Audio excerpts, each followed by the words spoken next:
Good evening students, आज के session में आपका सबका स्वागत है। एक अच्छी खासी छुट्टी के बाद हम मिल रहे हैं और आज के लिए जो मैंने आपके साथ टॉपिक चुना है वो अपने आप में एक इंटरेस्टिंग स्टोरी है जो हम सबको जाननी चाहिए। एक ऐसे कंट्रोवर्शियल फिगर के बारे में, एक ऐसे व्यक्ति के बारे में है जिसके जितने सपोर्टर्स हैं उतने लोग उनकी मुखालफत भी करते हैं। कुछ लोगों के लिए वो व्यक्ति भगवान है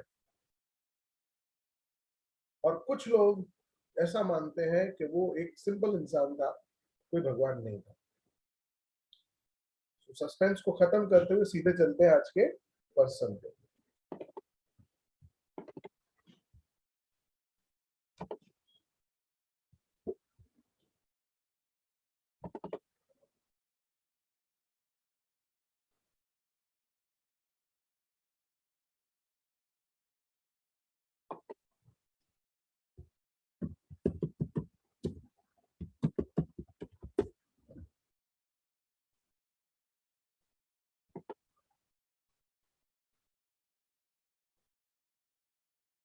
This man does not require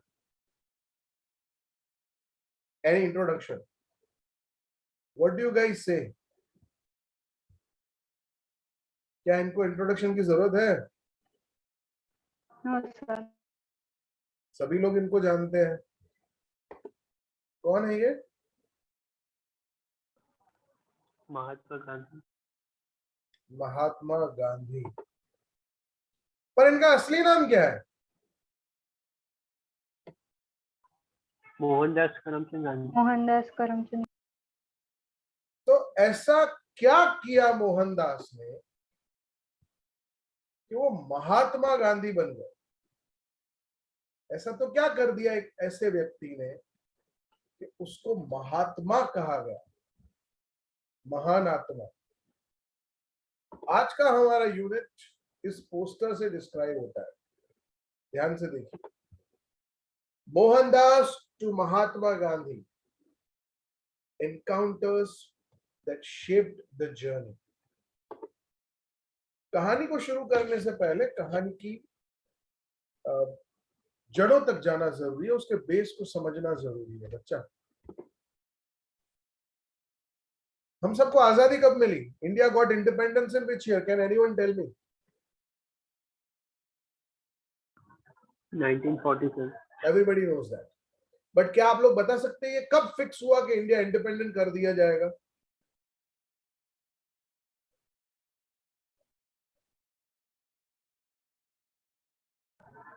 sir 1935 के आसपास। 1942। 1942 में ब्रिटिश गवर्नमेंट इस चीज के लिए अग्री कर गई कि हम आपको आजादी दे देंगे। लेकिन उसके बाद कुछ पॉलिटिकल पार्टियों ने, मोहम्मद अली जिन्ना ने टू नेशन थियरी की डिमांड कर दी कि मुसलमानों के लिए अलग देश चाहिए। उसको लेकर कुछ समय तक डिलिब्रेशंस चले और फाइनली अग्री किया गया कि दो देश बनेंगे। लेकिन मुद्दा यहां नहीं है, मुद्दा ये है कि जब 1942 में ये डिसाइड हो गया कि इंडिया इंडिपेंडेंट हो रहा है तो दुनिया भर में खलबली मच गई कि एक देश को अंग्रेज इतना इजीली छोड़ने को कैसे तैयार हो गया, बिकॉज ब्रिटिशर्स ने किसी भी कंट्री को आसानी से नहीं छोड़ा। और ये आपको बात बता दूं, टू नेशन थियरी अंग्रेजों की नहीं थी। अगर मोहम्मद अली जिन्ना डिमांड नहीं करते तो शायद भारत के टुकड़े होते ही नहीं। समझे बेटा? तो ये तो इंडियंस की डिमांड थी कि भाई दो देश बनने चाहिए, बाकी अंग्रेज तो हमको पूरा देश छोड़ के जाने को तैयार थे।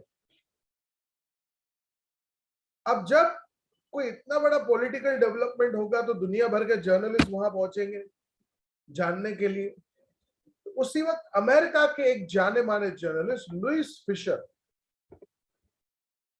ने डिसीजन लिया कि वो इंडिया आएगा और उस व्यक्ति से मिलेगा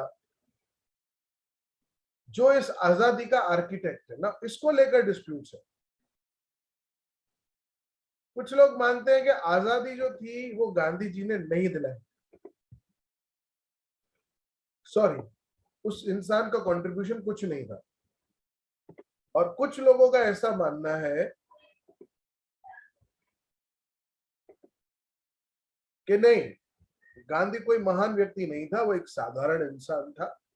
उसने कुछ भी ऐसा नहीं किया था कि उसको महान माना जाए। आजादी तो हमारे कई सारे वीरों ने जब जाने कुर्बान कर दी और अंग्रेजों को लगा कि भाई कंट्रोल नहीं होगा तो तब, इसलिए मैंने कहा था कि इसको कोई हीरो मानता है, कोई कहता है नहीं ये साधारण इंसान है। लेकिन ये सत्य है कि उस इंसान ने कुछ ऐसा शुरू किया जिससे अंग्रेजों के हौसले टूट गए। ये कहानी आपको आज भारत के उस इतिहास में ले जाएगी जिसके बारे में आपने स्कूली किताबों में इसके पहले नहीं पढ़ा।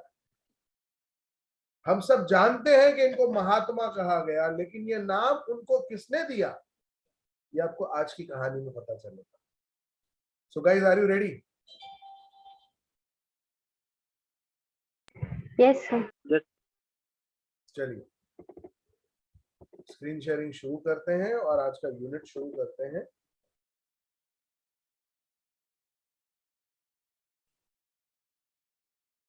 कहाँ गया?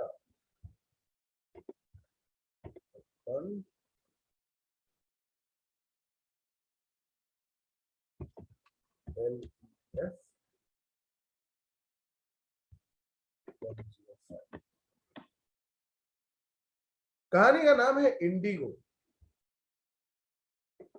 अब सबसे पहले आइए समझ लेते हैं इंडिगो होता क्या है।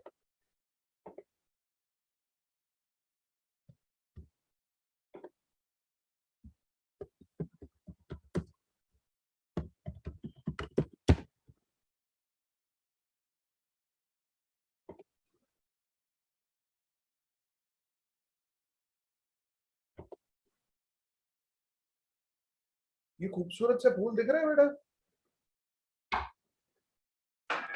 Yes sir. इनको कहा जाता है इंडिगो। इन फूलों का इस्तेमाल, मम्मा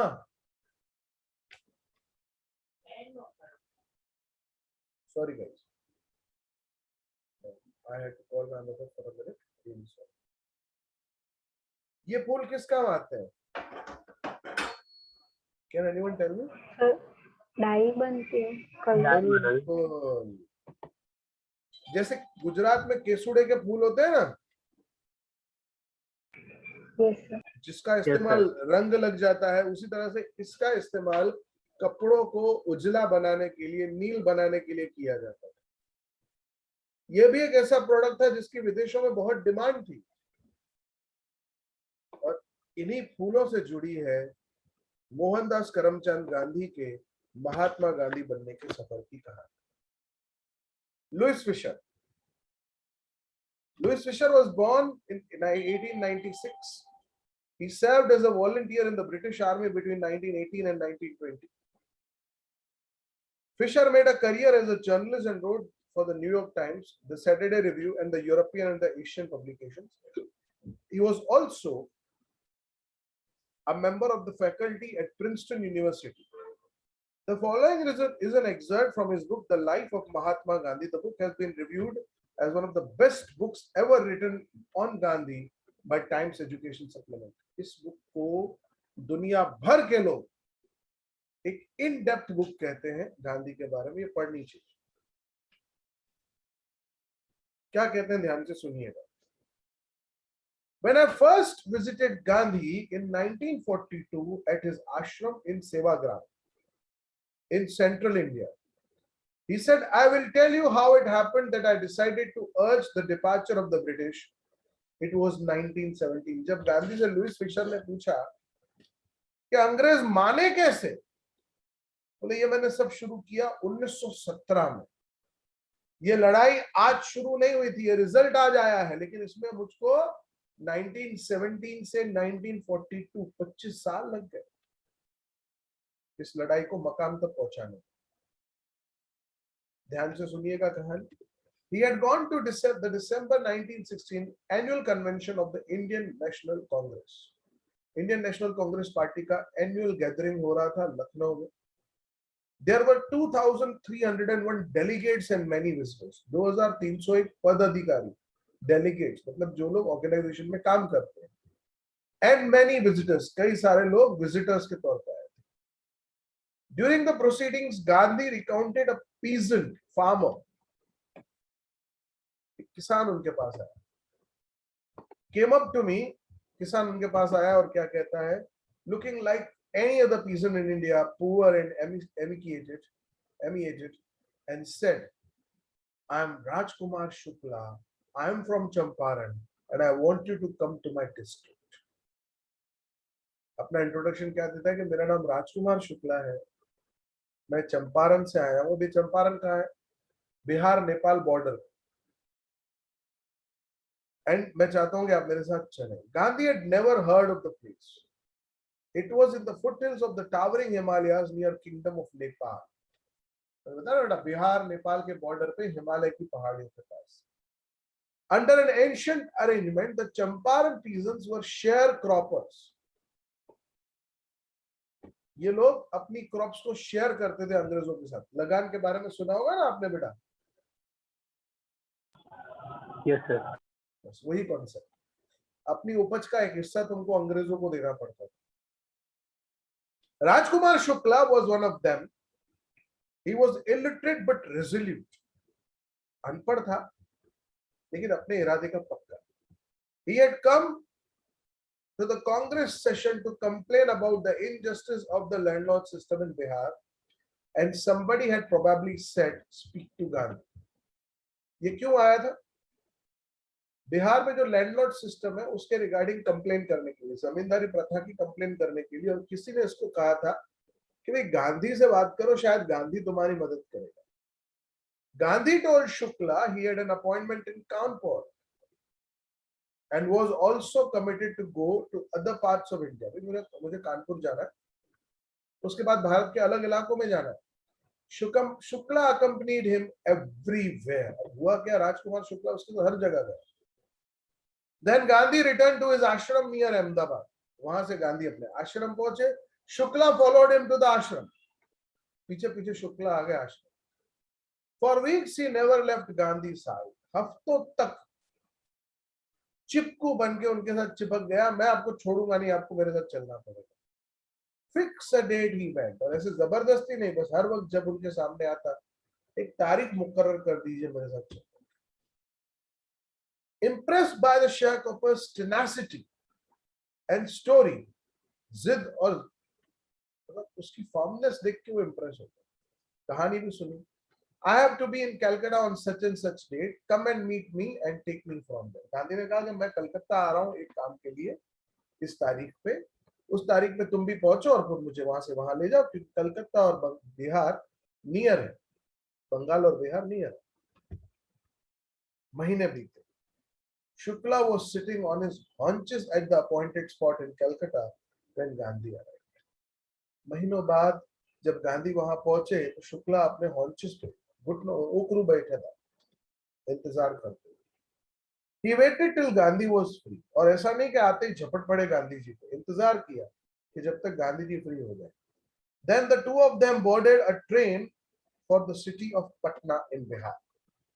उसके बाद दोनों ट्रेन में सवार होके पहुंचते हैं बिहार, पटना, बिहार का capital. There Shukla led him to the house of a lawyer named Rajendra Prasad. एक वकील के घर ले गए जिसका नाम था राजेंद्र प्रसाद. कोई जानता है इनको? India first president. First president. Bharat के पहले राष्ट्रपति Shri Rajendra Prasad,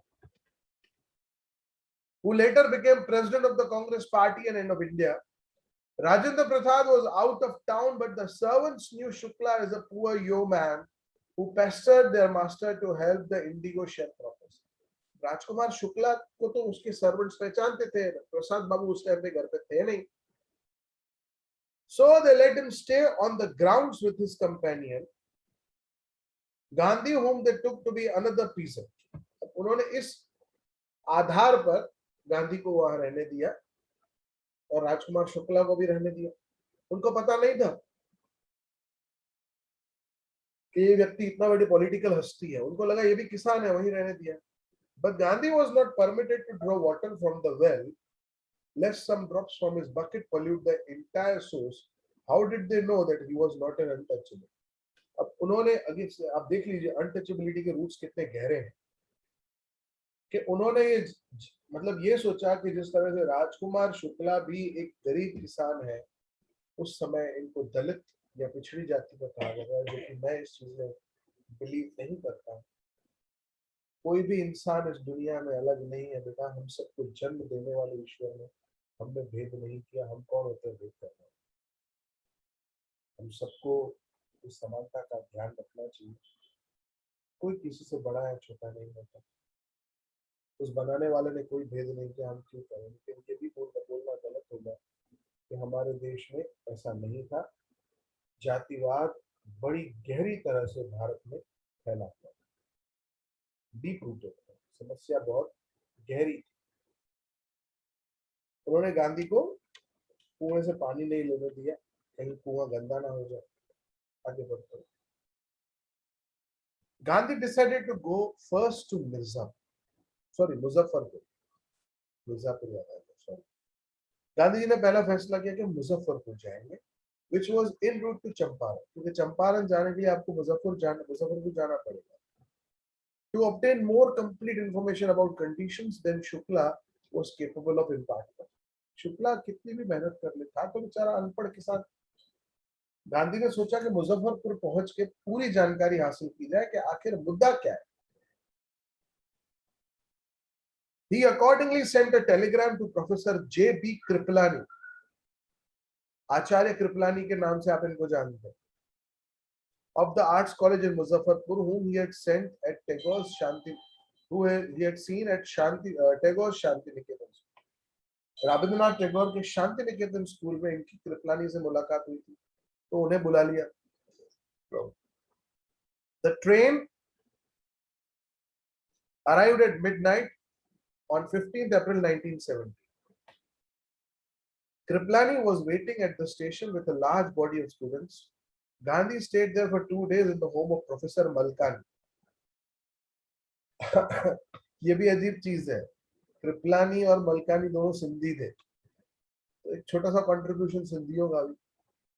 A teacher in the government school, it was an extraordinary thing. In those days, Gandhi commented for a government professor to harbor a man like you.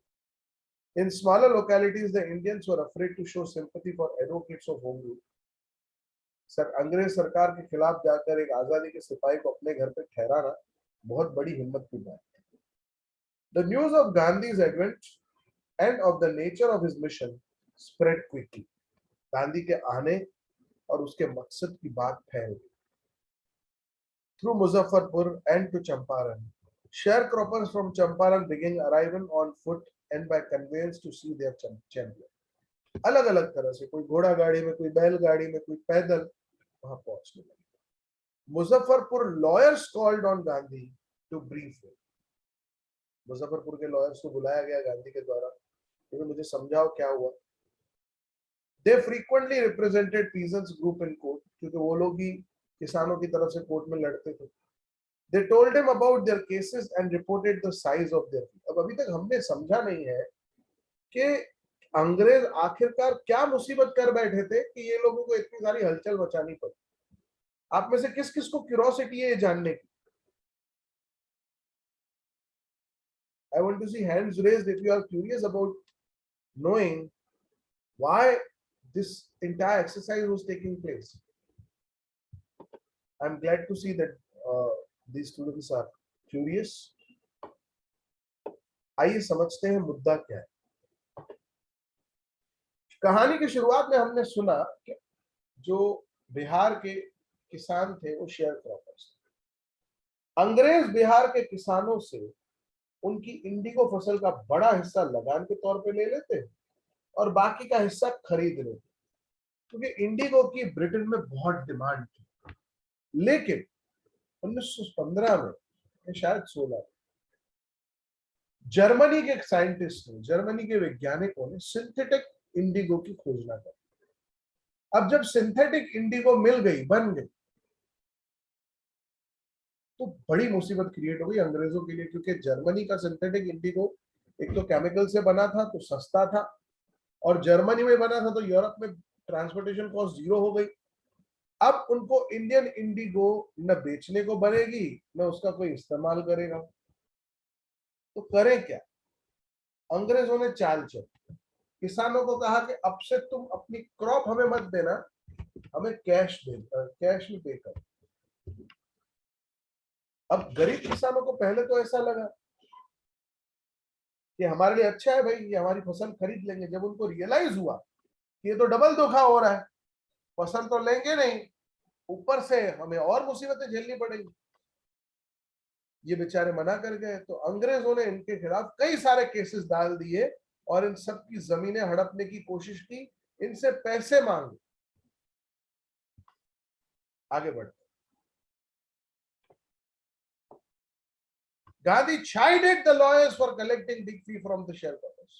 झाड़ दिया गांधी ने वकीलों को, भाई किसानों से इतने पैसे ले रहे हो।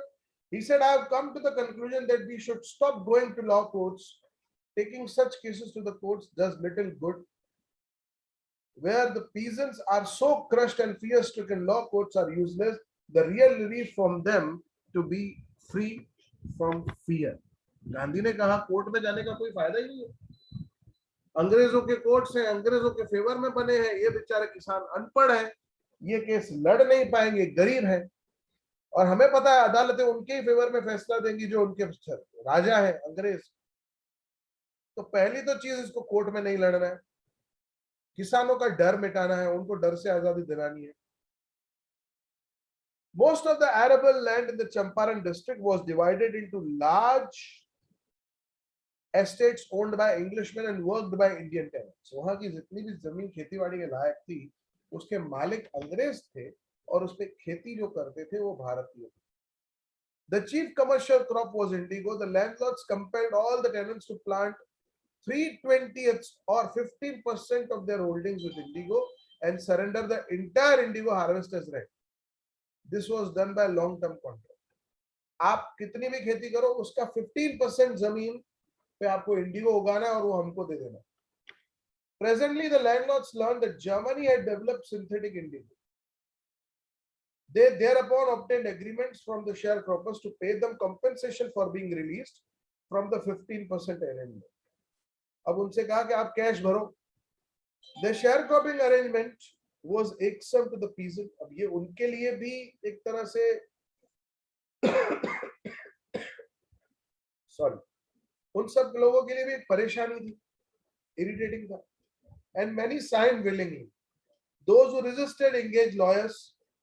The landlords hired thugs. Meanwhile, the information about synthetic indigo reached the illiterate peasants who had signed and they wanted their money back. अब ये सीधे सीधे धोखा था, भाई तुम फसल नहीं लेने वाले, उसके लिए मैं तुमको कैश में क्यों पे करूं? At this point, Gandhi arrived in Champaran. अब इस मुद्दे पे इस समय गांधी की एंट्री होती है Champaran. He began by trying to get the facts. First, he visited the secretary of the British Landlords Association. The secretary told him that they could give no information to an outsider. Gandhi answered that he was no outsider. Secretary ने कहा कि भाई तुम बाहर से हो, हम तुमको इंफॉर्मेशन नहीं दे सकते। गांधी ने कहा मैं भारतीय हूं और भारत में कहीं भी जा सकता हूं, कहीं से भी जानकारी ले सकता हूं। Next, Gandhi called on British official commissioner of the Tirhut division in with the Champaran district lay. The commissioner, Gandhi reports, proceeded to bully me and advised me forthwith to leave Tirhut.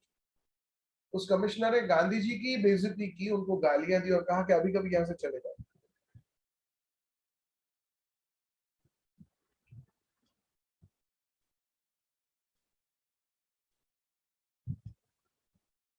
Gandhi didn't leave. Instead, he proceeded to Motihari. Gandhi ji ने छोड़ने के बजाय मोतिहारी की तरफ आगे बढ़ना शुरू किया। The capital of Champaran. Several lawyers accompanied him at the railway station. A vast multitude greeted Gandhi. He went to a house and, using it as his headquarters, continued his investigations.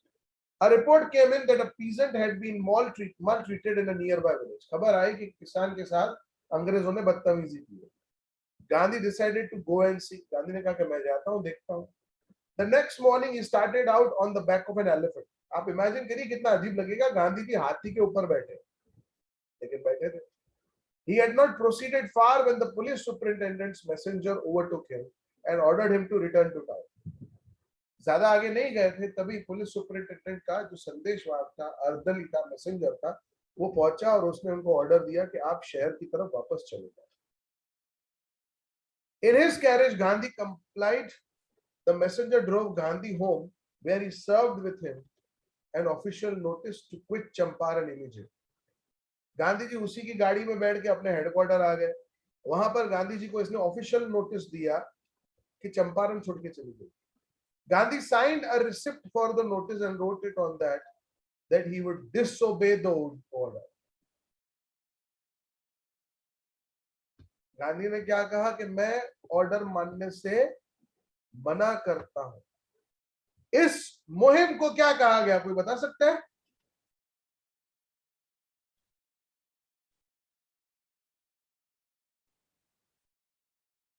ये Gandhi ji, yes, the civil disobedience movement. ये पहला incident था जब गांधी ने किसी order को मानने से मना किया था. He was a law abiding citizen. In consequence, Gandhi received a summon to appear in court the next day. अब उसके बदले में नेक्स्ट डे गांधी को कोर्ट बुला लिया गया. All night Gandhi remained awake. He telegraphed Rajendra Prasad to come from Bihar with influential friends. He sent instructions to the ashram. He wired a full report to Viceroy. अलग-अलग लोगों को जानकारियां दी. Morning found the town of Motihari black with peasants. चारों तरफ किसान. They didn't know Gandhi's record in South Africa. They had merely heard that a Mahatma who wanted to help them was in trouble with the authorities. Their spontaneous demonstration in thousands around the courthouse was the beginning of the liberation from the fear of the British. अब समझ में आया बेटा गांधी का नाम महात्मा कैसे पड़ा?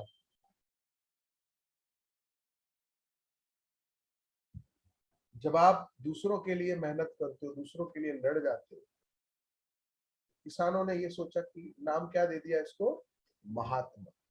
कोई महात्मा आया है जो हमारे लिए लड़ रहा है और उसे हमारी मदद की जरूरत है. अब कोर्ट रूम के बाहर हजारों की तादाद में किसान. The officials felt powerless. Without Gandhi's cooperation, he helped them regulate the crowd. He was polite and friendly. He was giving them concrete proof that their might hereto dreaded and unquestioned could be challenged by the Indians. ये पहली बार हो रहा था. अंग्रेजों को डर लग रहा था. आप सोचिए, ये किसान है, इनके पास कोई हथियार नहीं है, लेकिन अंग्रेजों को डर लग रहा था. और पहली बार अंग्रेजों को यह एहसास दिलाया गांधी ने कि आज तक जो तुम्हारी कभी सवाल नहीं उठाए जाते थे, अब उसको इंडिया चैलेंज कर रहा है. The government was baffled. Surprise हो गई सरकार की, क्या हो रहा है. द प्रोसिक्यूटर रिक्वेस्टेड द जज to postpone the trial. Apparently the authorities wished to consult their superiors.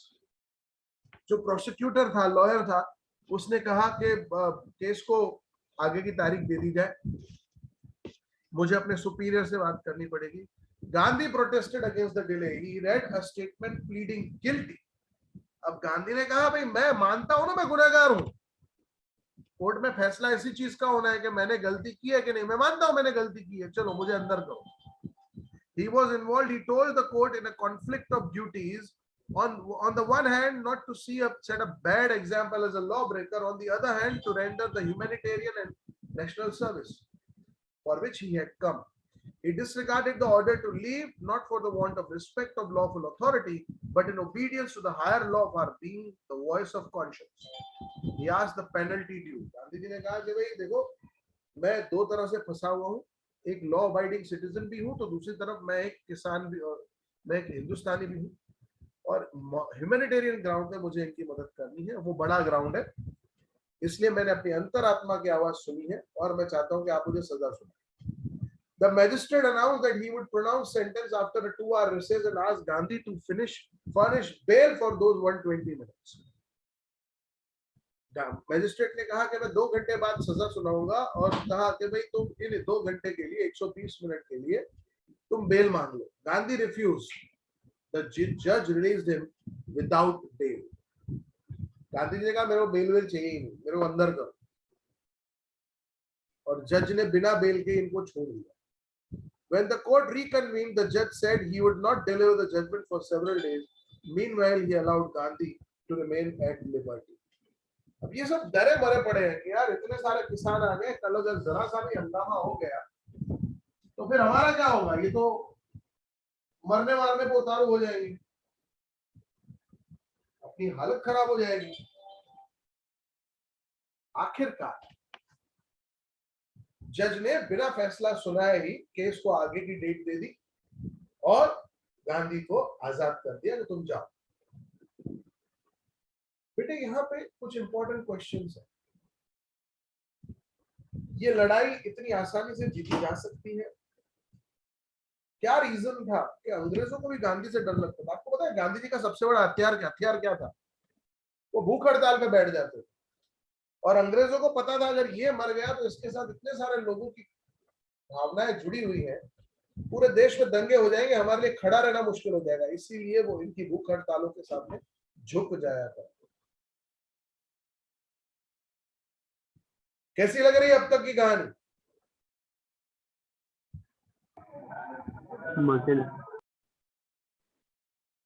मुझे लगता है मैं सिर्फ माधव से ही बात करने आता हूँ, बाकी लोगों के नाम लेने पड़ेंगे मुझे.